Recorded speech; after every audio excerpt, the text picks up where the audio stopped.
السلام علیکم ورحمۃ اللہ وبرکاتہ. دس از طارق.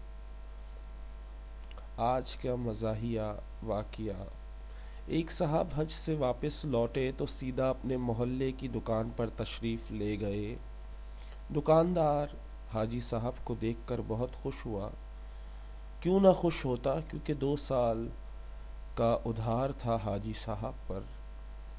وہ یہ سوچ رہا تھا، حاجی صاحب آج میری دکان پر چل کر آئے ہیں تو یقیناً ادھار جھکائیں گے. حاجی صاحب نے دکاندار سے کہا، بابا جی کدھر ہے آپ کا ادھار والا کھاتا؟ دکاندار نے خوش ہوتے ہوئے کہا، یہ لیجئے حاجی صاحب. حاجی صاحب نے پھر پوچھا، اچھا وہ صفحہ کدھر ہے جہاں میرا ادھار لکھا ہوا ہے؟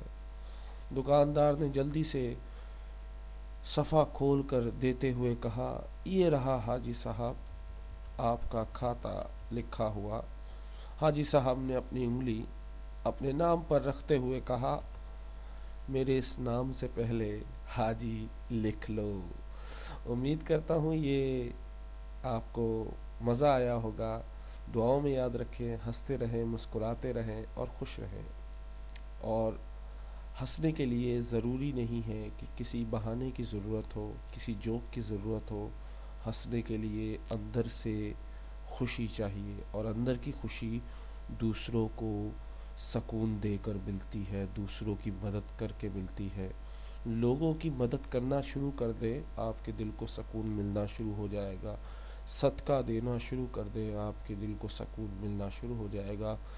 رب کا ذکر کرنا شروع کر دے، آپ کو سکون ملنا شروع ہو جائے گا. ہر وہ کام کر لیں جس کا کہا نبی کریم صلی اللہ علیہ وسلم کی سنتیں اپنا لیں، دیکھیں پھر سکون ہی سکون ملتا ہے. میں امید کرتا ہوں اگر یہ ویڈیو آپ کو پسند آئی ہے تو آپ اپنے دوستوں سے شیئر کریں اور مجھے دعاؤں میں یاد رکھیں. آپ کا میزبان طارق عزیز. السلام علیکم.